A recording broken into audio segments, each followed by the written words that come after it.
Ok, benvenuti per questa nuova diretta dedicata alla visione del film di Christopher Nolan, L'Odissea. Ieri sono andato a vedere il film, devo dire che insomma, nonostante io ne abbia parlato in un trailer del 2000, cos'era? Il 25 dicembre del 2025, quindi 6 mesi e mezzo, diciamo, sì, 6 mesi e una quindicina di giorni fa, sì, una quindicina di giorni fa, avevamo affrontato su questo canale il trailer dell'Odissea di Christopher Nolan da diversi punti di vista. Uno dei principali punti di vista era quello relativo alle armi e alle armature. Per chi stesse guardando, per chi si fosse collegato solo ora, il filmato, questa live sarà piena di spoiler. Cercherò dove possibile di evitare gli spoiler troppo esagerati, però fondamentalmente se non parlassimo degli spoiler, fondamentalmente non parleremo di niente.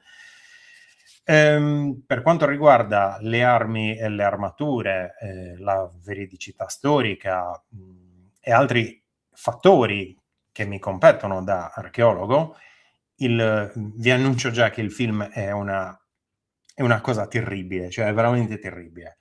Però il film non è fatto solo di questo. E questa è la cosa su cui vorrei premere di più, cioè che per quanto il film possa essere sbagliato sotto l'aspetto degli abiti, delle armature, dei modi di dire, della loro conoscenza del tempo stesso o della loro contemporaneità, come almeno viene presentata nel film, e tutta una serie di altre questioni, il film è veramente bellissimo, ne vale veramente la pena. Io l'ho già detto in un altro trailer, mi ricorda moltissimo il Macbeth con Fassbender, stesso grado di attendibilità storica, comunque in quel caso una narrazione ambientata in epoca medievale, in cui il regista tranquillamente si è preso le libertà che voleva prendersi, armature sbagliate, costumi sbagliati, architetture completamente che non c'entrano niente. Bellissimo film, bellissimo, attore bravissimo. Questo film di Christopher Nolan è la stessa cosa. Cioè, se dovessi iniziare a farvi un elenco di tutte le cose sbagliate, che poi in realtà noi rievocatori, archeologi, storici, persino filologi, lo facciamo per piacere, perché se non ci divertisse a fare questa roba non lo faremmo e basta. Conosco persone, stavamo parlando proprio oggi, appassionate di Signore degli Anelli, che non sono riusciti a guardare l'adattamento di Amazon degli Anelli del Potere, perché proprio gli faceva schifo e non sono riusciti a vederlo. Io personalmente sono riuscito a vederlo tranquillamente. Quindi, se dovessi farvi un elenco di tutte le cose che non vanno bene, rimarremo qua giorni.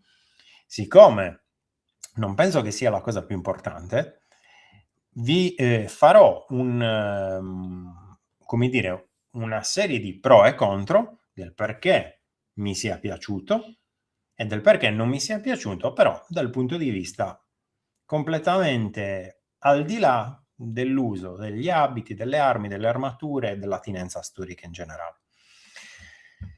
Come inizia questa questione? Beh, ci siamo lasciati il 25 dicembre 2026, fondamentalmente. Era uscito poi sì un altro trailer non molto tempo fa, un mesetto fa, di quelli proprio fatti perché stava per uscire il film, quindi insomma era il momento di non più creare aspettativa, ma proprio annunciarne l'uscita. E infatti ieri è uscito, io sono andato a vederlo con la mia compagna Valentina, ad esempio a lei è piaciuto moltissimo. Io mi lamentavo in continuazione di che cosa non andasse bene, e lei diceva: "Stai zitto che comunque è interessante".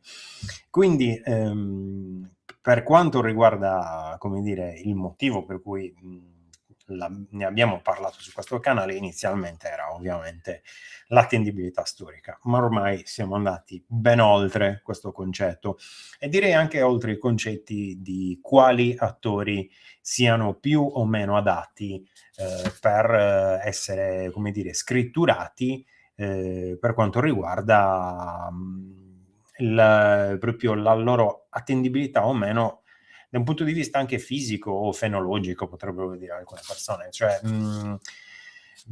per riassumerla, diverse persone si sono lamentate che Elena di Troia fosse di colore, che Achille, come era interpretato secondo alcuni, poi in realtà non è assolutamente così, da Elliot Page, non fosse assolutamente adeguato, ma in realtà Achille non si vede perché è morto, quindi non compare neanche come fantasma, pensate un po', e sotto altri aspetti diverse persone si lamentavano per alcune scelte secondo loro opinabili. Personalmente a me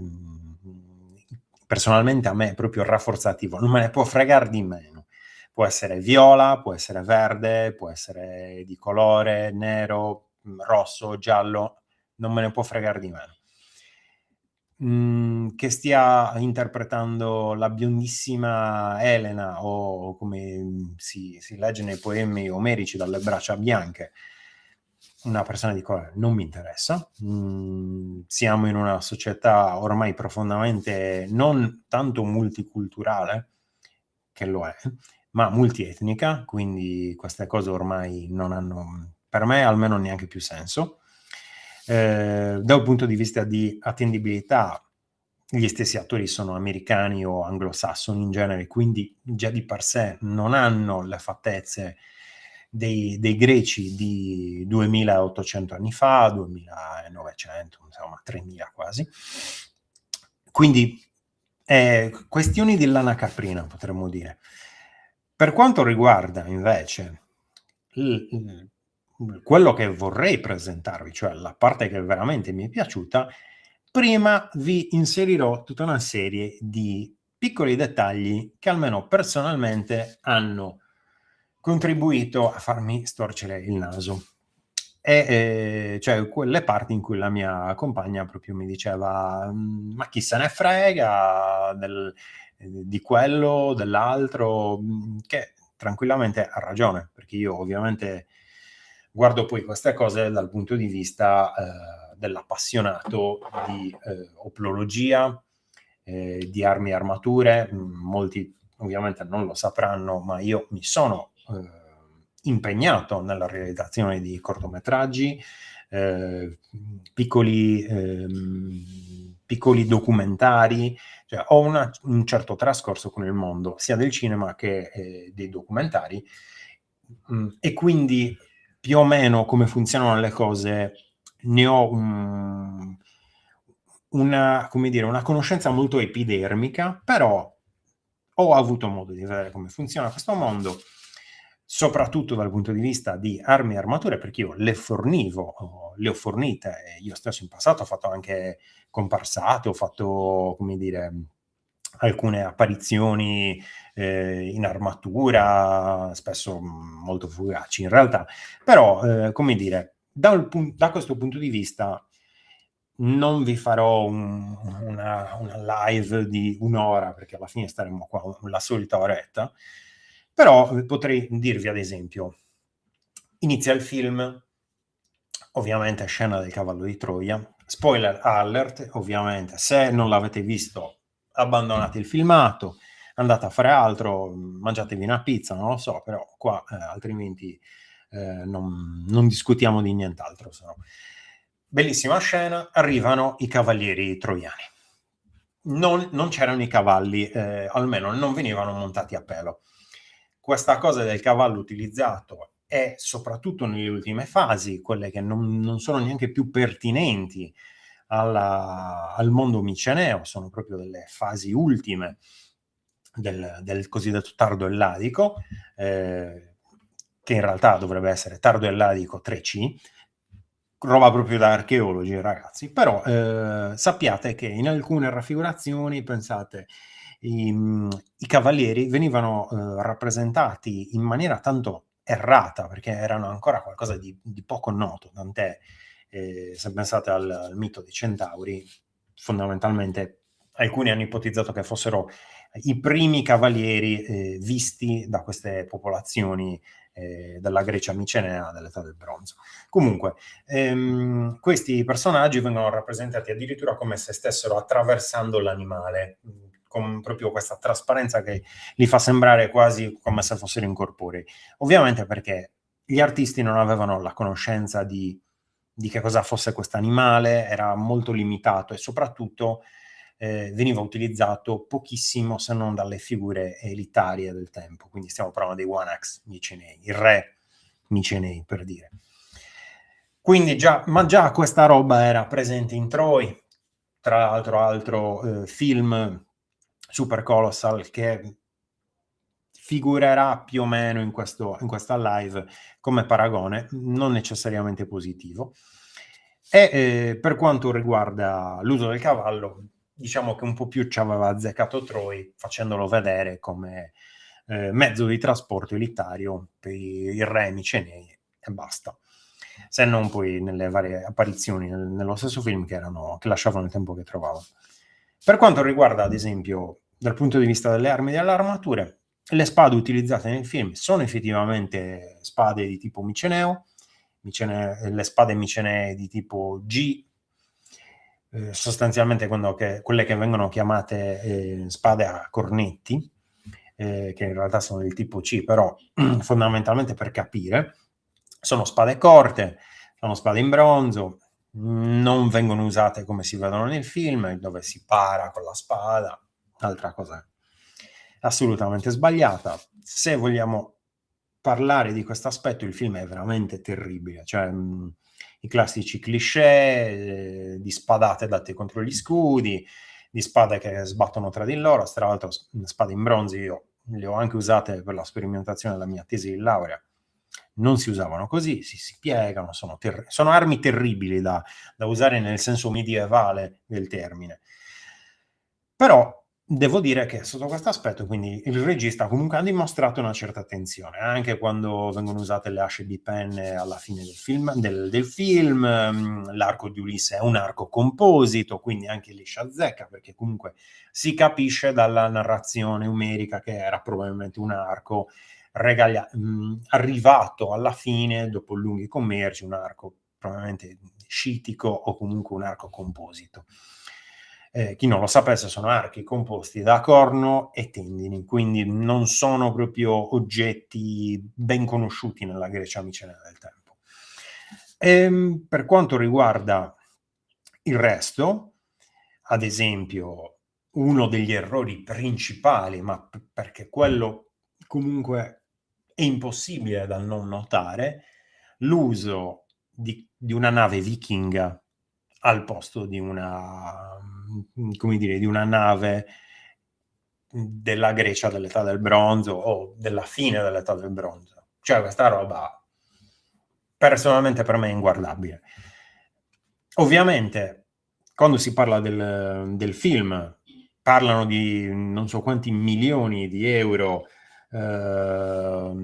utilizzati per fare il prodotto. Credo che buona parte sia andata solamente nell'acquisto e nella distruzione, perché poi viene distrutto ovviamente, viene distrutta l'imbarcazione, come è ovvio, cioè non è poi chissà questo spoiler, è come dire spoiler, Gesù nella Bibbia muore, cioè la stessa cosa, come Ulisse torna a casa e la nave viene disintegrata, quindi sotto questo aspetto non credo di dire niente di strano.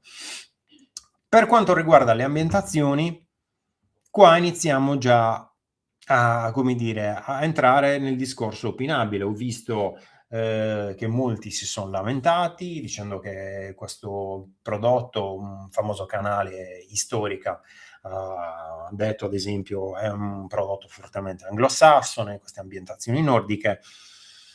Onestamente sì, e dico anche perché no. Perché da un punto di vista, come dire, della scelta di che cosa far vedere, Ovviamente ve l'ho messa qua a fianco, ve la sposto, come dire, per capire meglio. L'Odissea è ovviamente ambientata nel Mediterraneo, ma dove?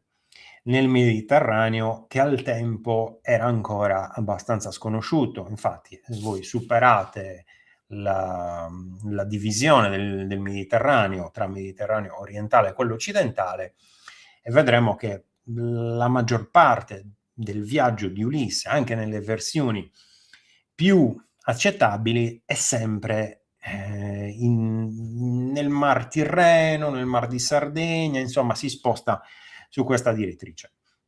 Quindi il fatto che siano stati utilizzati dei paesaggi, delle scene, la cosiddetta fotografia poi, anche nella scelta, come dire, dei colori, di che cosa far vedere, ma le stesse ambientazioni, quindi location scouting, come si dice in inglese, personalmente riflette questo concetto che si vede, ovviamente si legge nell'Odissea, in cui fondamentalmente era un mondo per loro sconosciuto. Poi nella realtà sappiamo che i Micenei andavano per mare in queste zone, hanno lasciato evidenze addirittura nella Sardegna nuragica del tempo, quindi però, come dire, erano viaggi abbastanza rischiosi, abbastanza misteriosi, quindi far vedere ambientazioni per noi assolutamente distanti da quello che è il mondo mediterraneo,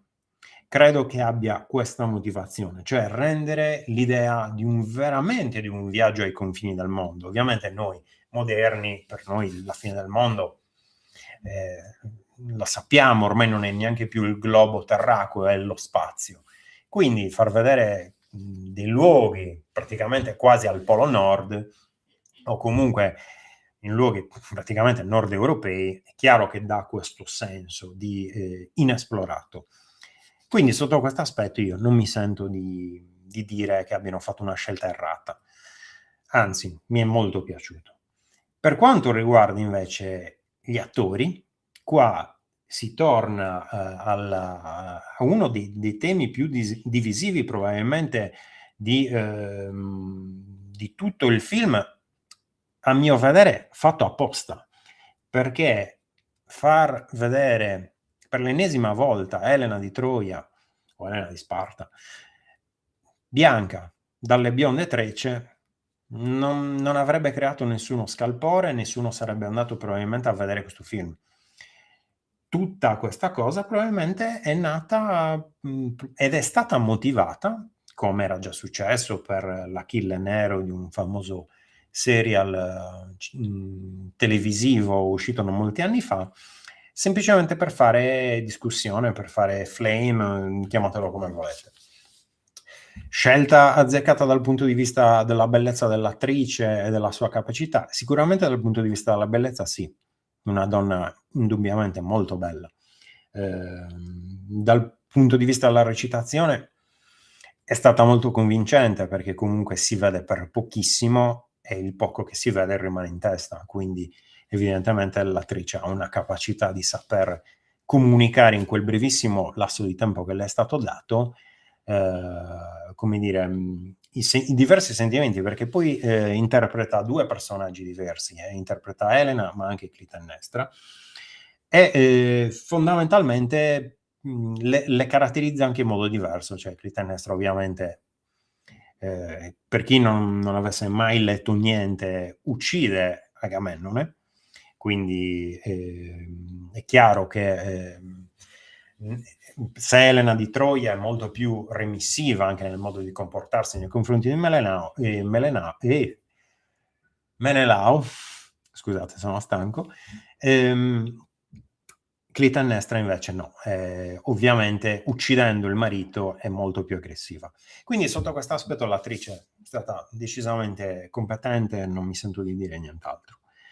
Per quanto riguarda il famoso Achille, mi dispiace deludere chi aveva messo in giro la voce che fosse Elliot Page, dovrebbe essere. Io nomi di attori, perdonatemi, a volte dimentico quelli delle persone che incontro, quindi figuratevi i nomi degli attori, però fondamentalmente era stato spacciato come il presunto Achille. In realtà Achille, proprio come vi ho già detto, si vede zero e niente, ma come è giusto che sia, nonostante poi nell'epica lui compaia tra i morti dell'aldilà, dell'Ade. Per quanto riguarda, tra l'altro, questo personaggio Sinone azzeccatissimo, proprio nella sua caratterizzazione molto, come dire, molto debole. Ha proprio, come si dice, il physique du rôle per poterlo interpretare. Per quanto riguarda il film, questo diciamo era quello che vi posso dire dal punto di vista del, come direbbero gli americani, del meh, cioè la roba un po' così, ma ce ne sono altri, le strigoni, terribili, cioè proprio una rappresentazione delle armature, che poi sono armature greche, cioè l'elmo è palesemente un elmo corinzio, quindi non si capisce perché una popolazione super distante, che tra l'altro viene spesso identificata con i presunti o nuragici o abitanti della Corsica, della zona delle Bocche di Bonifacio e Santa Teresa di Gallura, per capirci, qua nella mappa, guardate dove sono indicati le strigoni, insomma.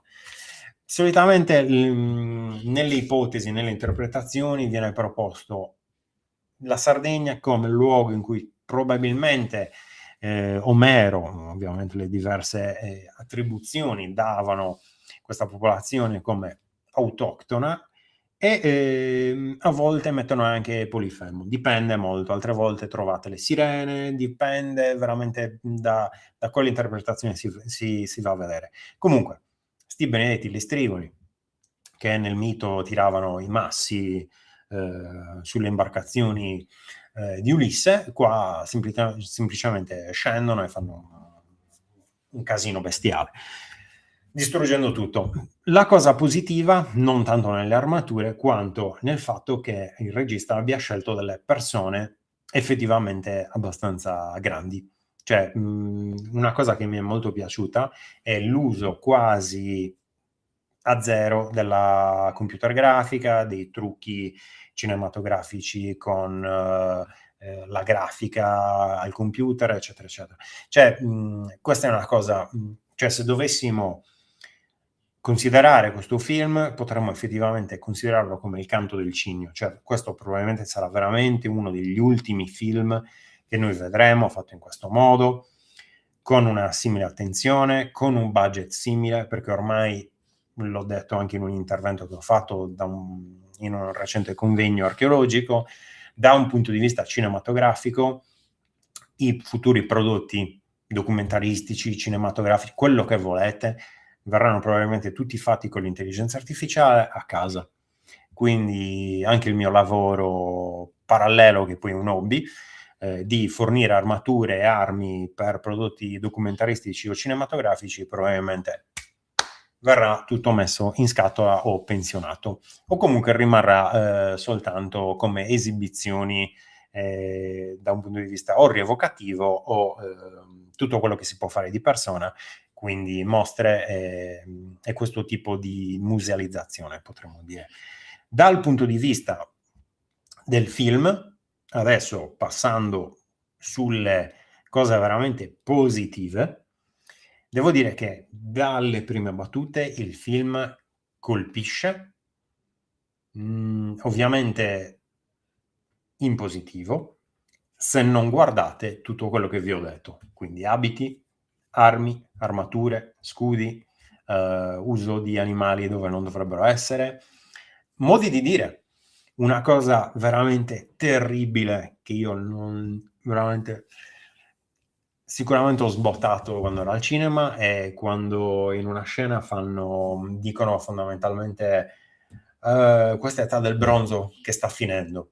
Loro non avevano il concetto né dell'età del bronzo né che la loro era stesse finendo. Semplicemente loro vivevano la loro attualità come uomini moderni. Sicuramente si consideravano i più moderni tra gli uomini, perché ovviamente erano quello che erano, cioè non avevano l'idea di un dopo e ovviamente pensando a un prima si ritenevano molto più evoluti di quelli che erano arrivati prima di loro. Quindi sotto questo aspetto veramente epic fail, perché ma è anche brutto da sentire, cioè non so chi abbia scritto sti cavolo di dialoghi, ma è stato veramente un graffiare sui vetri, una cosa terribile. Come anche quando fondamentalmente parlano dei popoli del mare. Dio santissimo, è stato una cosa, dire cringe è veramente limitante, una roba che non si può sentire. Già il termine popoli del mare è stato inventato nel 1800, quindi perché?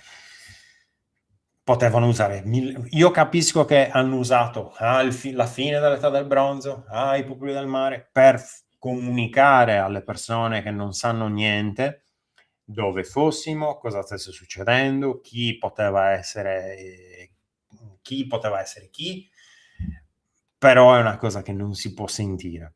Un commento che ho letto su Threads o su Twitter che mi è piaciuto tantissimo era: sicuramente questi personaggi dell'Odissea devono avere come minimo una triennale, perché sanno che cosa è l'età del bronzo e sanno che cosa sono i popoli del mare. Sotto questo aspetto chi l'ha scritto è stato un genio. Fondamentalmente un'altra cosa che mi urta veramente quando chi era Penelope dice: ma quindi siamo noi i popoli del mare, riferendosi ovviamente a Ulisse che, tornando dalla guerra di Troia, fa un casino, assaltano villaggi, danno fuoco, fanno tutta sta roba. In realtà, se avete un minimo di conoscenza dell'argomento, saprete che questa cosa è già stata dibattuta e sì, dalla fine, sul finire dell'età del bronzo, alcune componenti della società micenea ormai collassata, ormai dispersa, si presume che abbiano contribuito loro stessi a far finire poi tutta la società del tempo, però questi qui non è che si consideravano poi i popoli del mare, cioè questa è la roba che stride, che non torna. Nell'ipotesi che è stata fatta anche, per dire, da Eric Klein, io lo seguo su Twitter, e lui ha retweetato che praticamente Christopher Nolan sicuramente aveva letto i suoi libri, o comunque alcuni gli avevano detto che aveva letto i suoi libri, perché citavano il collasso dell'età del bronzo, la questione dei popoli del mare. Cioè queste sono ovviamente è tutto l'insieme, e affrontare un tema così spinoso in un film, capite che non è di facile soluzione. Personalmente, se il regista se ne fosse completamente fregato di questa roba, si sarebbe tolto tanti problemi, perché alla fine non è necessario parlare di questa roba. Lui l'ha voluto fare perché tutta la narrazione non è tanto come dire, di questo viaggio epico, che poi il viaggio qua passa anche in secondo piano. Tutta la narrazione è incentrata su Ulisse, l'uomo, e io direi Ulisse il soldato, e sicuramente chi ha scritto, o lo stesso Nolan, ha avuto a che fare con riduci di guerra, perché è chiaro che stanno rappresentando un soldato con evidenti PTSD, quindi Post Traumatic Stress Disorder. E questa roba è ovviamente un inno al pacifismo, perché parla di un uomo distrutto, parla di un uomo con un fortissimo senso di colpa, che comunque ha, come dire, questo è opinabile, però lo fanno passare come se lui avesse tradito questa presunta legge di Zeus, cioè la Xenia, che fondamentalmente, anzi la Xenia, scusate, che fondamentalmente questo obbligo nei confronti dell'ospite da parte del padrone di casa, in cui comunque non si può utilizzare un'arma contro l'ospite, non si può cacciare, bisogna trattarlo bene e tutta una serie di cose. Quindi, da questo punto di vista, tutto poi ruota intorno a questa roba in maniera forse anche un po' troppo esagerata, però fondamentalmente diciamo che è questo il tema veramente centrale del film, cioè il comportamento di Ulisse nei confronti del suo senso di colpa. E tra l'altro, cosa che se uno ha mai letto, ascoltato o guardato altri prodotti relativi all'Odissea, è chiaro che nel momento in cui uno dice: ma perché è rimasto 10 anni con questa ninfa su quest'isola e non è tornato indietro?" Vabbè, ovviamente vengono date varie spiegazioni, il fatto che non ci fossero i venti giusti, che non avesse la nave, tutto quanto. Però la cosa che io ho trovato molto convincente, come è stata sfruttata, è il fatto che abbia unito la cosa della ninfa alla questione degli autofagi, che fondamentalmente Calipso droga Ulisse per circa 10 anni, perché lo vede come è effettivamente distrutto, quindi che ha bisogno di cure non solo nel fisico, ma soprattutto da un punto di vista psicologico. Infatti il film è molto spinto sotto questo aspetto, e fondamentalmente per 10 anni, o 7, ora non ricordo, dovrebbe essere 7 comunque, lo trattiene utilizzando questa sorta di medicina, che in realtà poi è stato spiegato che, anche da un punto di vista storico, che era un fiore che veniva fatto fermentare, tutta una questione, praticamente una sorta di medicina che curava i mali. Poi ovviamente qua vengono fatti passare come i mali della psiche. E come dire, questa parte secondo me è resa magnificamente, cioè proprio danno questa idea della motivazione pratica del perché lui non sia tornato prima, e ci sta fondamentalmente. Un'altra cosa ovviamente che mi sento di appoggiare, a parte la fotografia bellissima, la musica molto epica, molto come dire, senza tempo quasi. Veramente chi ha fatto le musiche è stato veramente bravo, cioè probabilmente finirò per ascoltarmi le musiche mentre scrivo, mentre studio, mentre faccio qualcosa che richiede, come dire, un po' di contemplazione. Per quanto riguarda il cast, cioè inteso il cast nella sua interezza, bisogna dire che diversi attori sono stati ben scelti. Matt Damon, l'Ulisse di turno, assolutamente spettacolare. Io non ho mai apprezzato l'attore, onestamente, dai primissimi film che faceva da giovane, non mi è mai particolarmente piaciuto. Ovviamente ora è un po' più invecchiato, devo dire che è azzeccatissimo nel ruolo di questo Ulisse colpevole e con evidenti problemi di stress post-traumatico da combattimento, potremmo dire. Tant'è che poi in una scena dicono quella maledetta spiaggia, cioè gente che si capisce che ha passato tempo facendo questo tipo di cose. Non so se abbiano partecipato come consulenza o come persone stesse, non strano, perché americani comunque sono stati in mezzo mondo a combattere. Io ho conosciuto io stesso persone che sono state in Afghanistan, in Iraq, quindi non è una cosa così strana, anzi gli americani, avendo contingenti così elevati di soldati, tranquillamente potrebbero aver partecipato a questo film. Per quanto riguarda altri attori azzeccatissimi, la ninfa Calypso con Charlize Theron, assolutamente azzeccatissima, cioè, chi non vorrebbe essere Ulisse in quella situazione? Hanno scelto una delle attrici probabilmente più belle ancora esistenti, e anche la motivazione per cui Ulisse è rimasto lì per molto tempo. Non viene fatta passare come una divinità o come una ninfa, viene fatta passare come una donna che fondamentalmente vive lì e sopravvive pescando.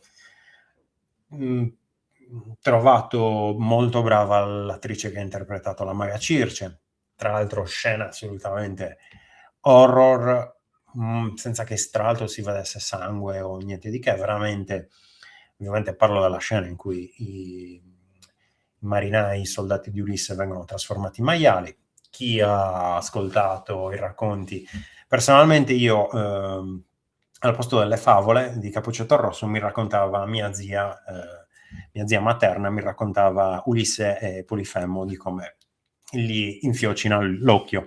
Quindi per me sono cose che mi porto da quando ero bambino.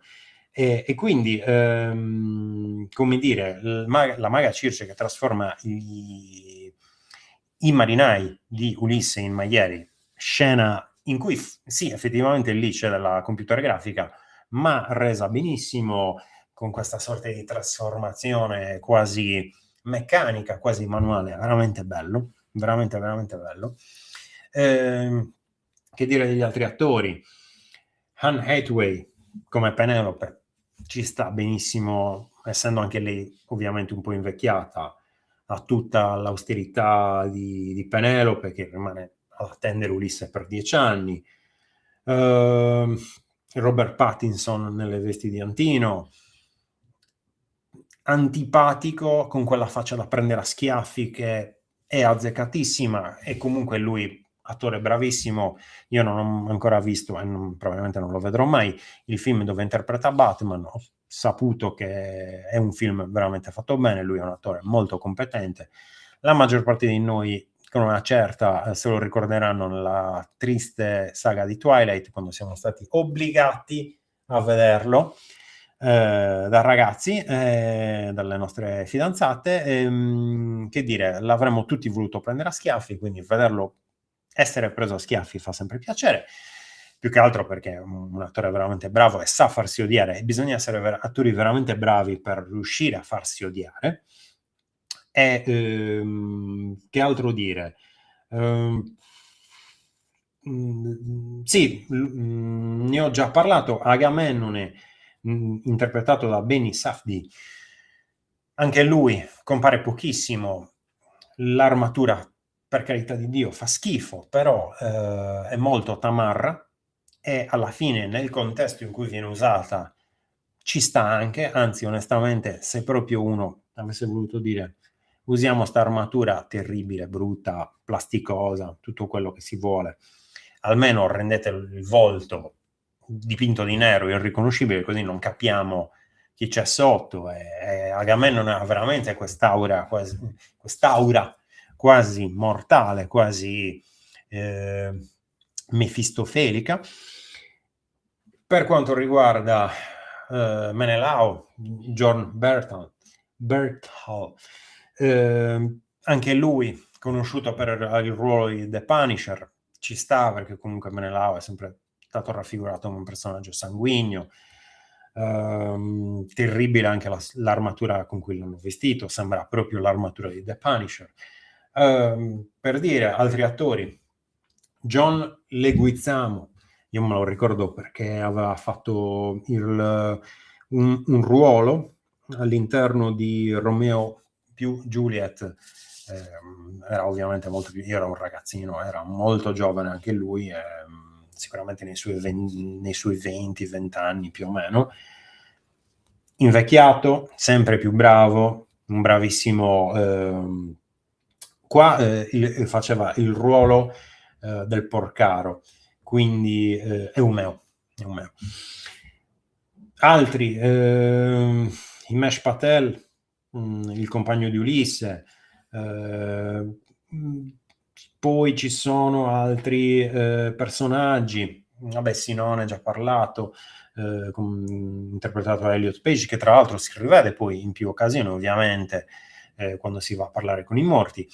Anche quella scena bellissima, bellissima, perché è esattamente come ho spesso visto raffigurare la scena di Ulisse che va nell'aldilà a parlare con i vari morti, con Agamennone, parla con tutti i suoi ex commilitoni della guerra di Troia.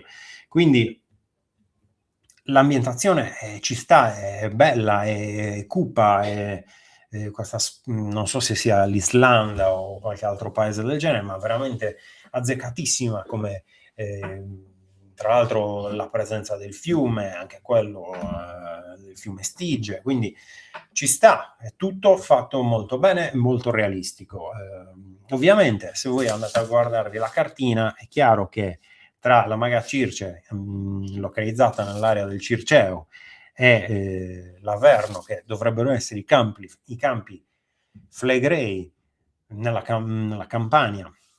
Ovviamente non è l'ambientazione nordica che hanno mostrato, però, ripeto, l'Italia, il Mediterraneo occidentale, sul finire dell'età del bronzo era tutt'altro che il posto che noi conosciamo. Un libro, un romanzo che dà quest'idea abbastanza bene è Le paludi di Esperia di Valerio Massimo Manfredi, che io ho letto da ragazzino, anche quello bellissimo, a me era piaciuto veramente tanto, mi aveva dato proprio questo senso di inaspettata, come dire, wilderness, questa selvaggità dell'Italia del finire dell'età del bronzo e dell'inizio dell'età del ferro. Come dire, molto, molto convincente anche la scelta delle ambientazioni effettivamente mediterranee, come sono ad esempio Sparta, come Itaca, e anche quando la nave passa vicino a Scilla e Cariddi, cioè comunque si vede che quelle sono ambientazioni mediterranee e sono marcate in quel senso.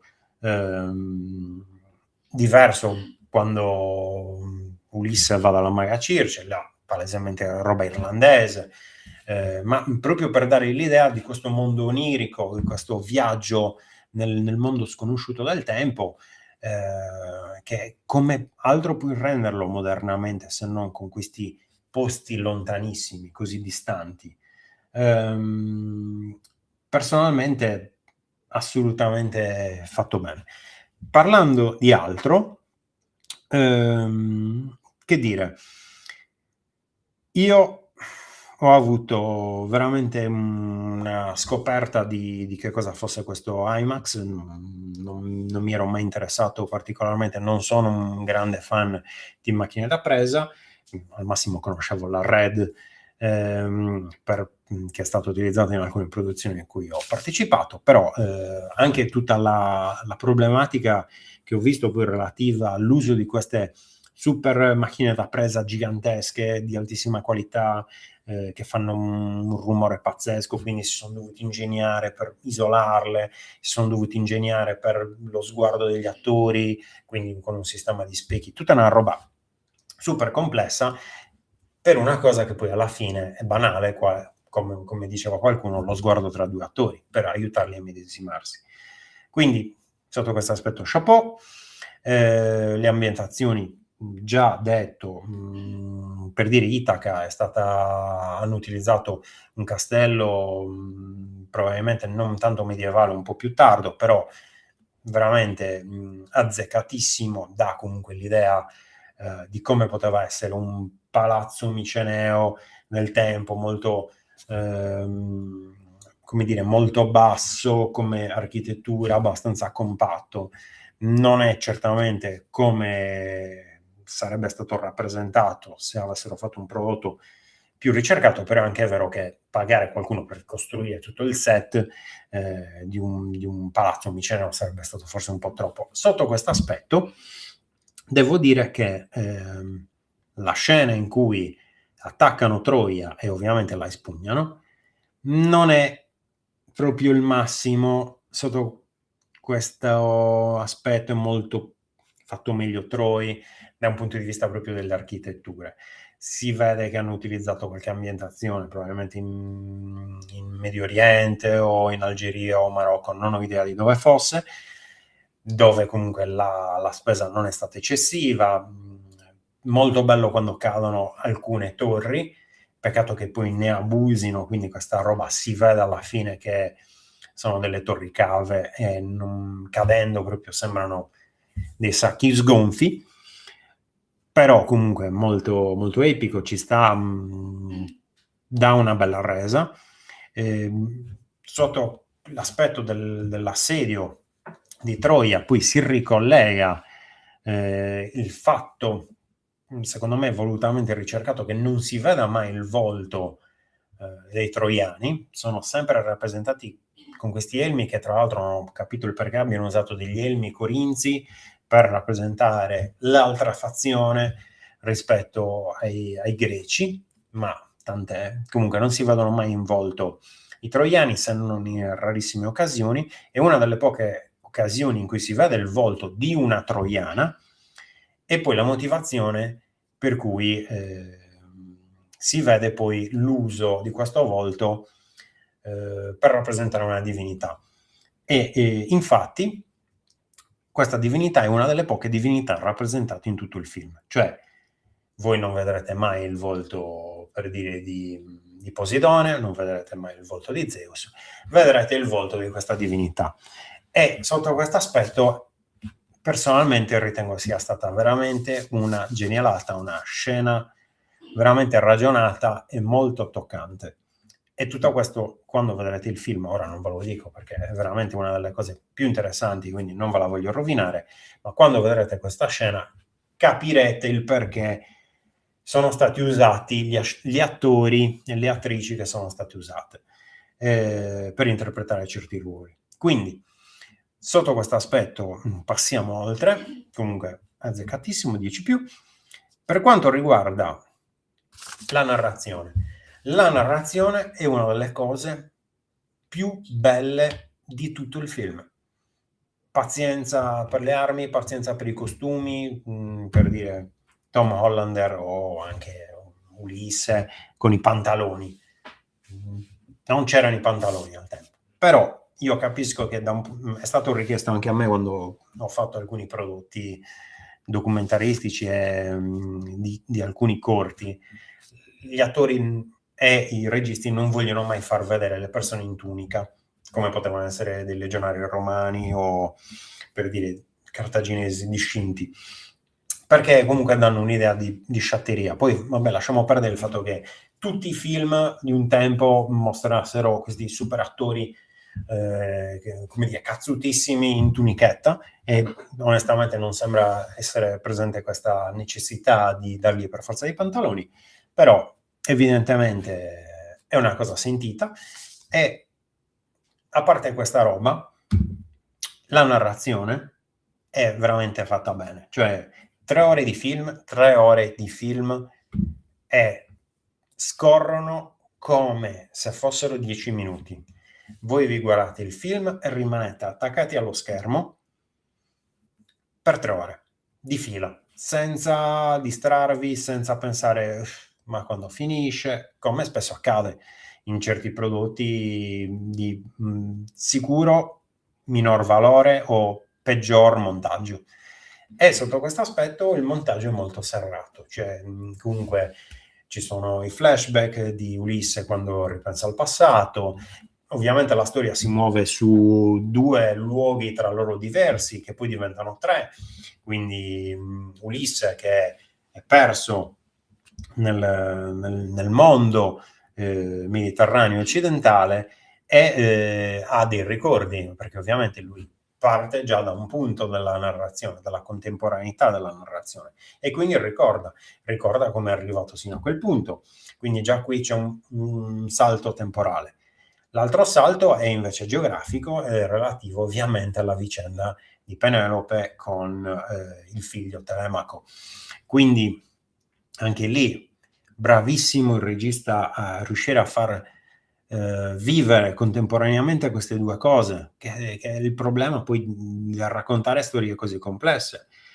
E si aggiunge poi il terzo, come dire, il terzo momento, che sia spaziale o cronologico, che è proprio il tempo del ricordo di Ulisse. Gestito veramente in maniera magistrale, cioè sotto questo aspetto personalmente a me è piaciuto tanto, alla mia compagna anche. Veramente Non saprei come altro encomiare il lavoro fatto da Christopher Nolan. Per quanto quindi riassumendo, perché ormai siamo arrivati a 10 minuti dalla fine, riassumendo, controlliamo anche la chat se qualcuno ha scritto qualche domanda.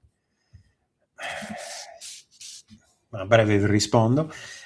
Come dire, riassuntone, il film pro e contro ricostruzione storica, ricostruzione delle armi e delle armature, ricostruzione delle ambientazioni, non tutte, però molte ambientazioni sì, insomma.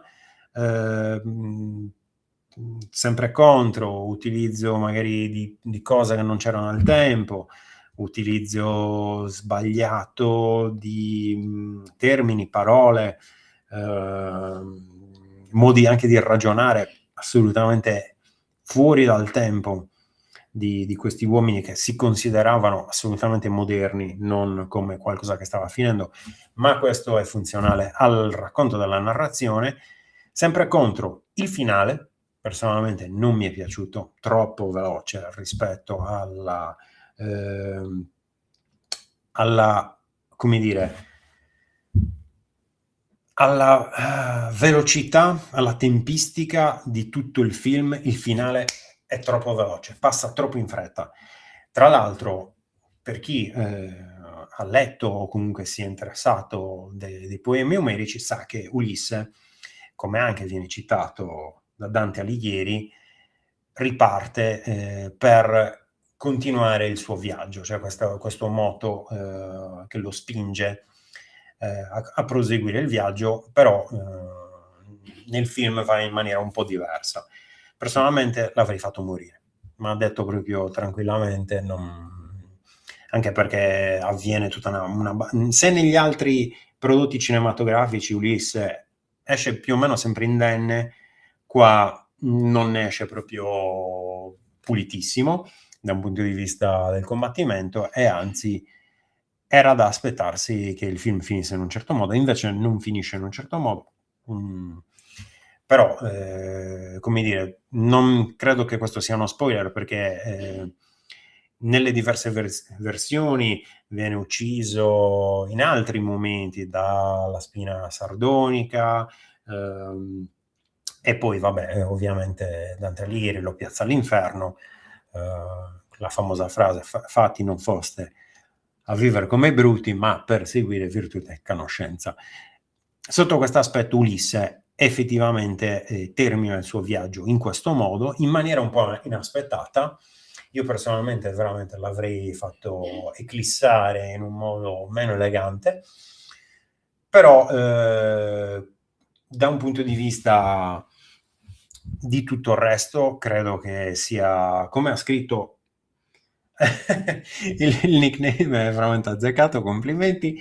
Nolan tecnicamente ineccepibile, emotivamente ed umanamente impresentabile.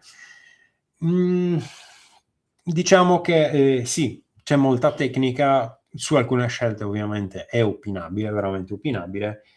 È comunque un film nel bene e nel male che segna un po' come dire, uno spartiacque, perché da questo momento in poi io, pensate, non andavo al cinema da 10 anni, da quando avevano trasmesso l'Hobbit, penso, ed ero voluto andare al cinema solo per il fatto che ci fosse il 3D e quindi si potesse vedere l'Hobbit in 3D. Tant'è che quando ho detto alla mia compagna andiamo a vedere, guardiamo questo film, le ho fatto. Lei mi ha fatto: su che piattaforma? Quindi, come dire, il cinema sembra essere veramente destinato a una fine abbastanza tragica. Forse noi saremo gli ultimi di neanche, cos'è, poco più di 100 anni di cinema. Forse compirà 100 anni tra qualche anno, credo. Ora non ricordo di preciso il momento dell'invenzione del cinema, però pensare che sia durato solo 100 anni è veramente abbastanza triste. Sotto questo aspetto, come l'ho definito all'inizio della live, un canto del cigno, perché comunque è un prodotto di qualità. Mi accontenterei di vedere tutti i prodotti cinematografici sbagliatissimi come erano sbagliati i diversi momenti cringe di questo film, come dire, pur di vedere dei prodotti comunque fatti così bene.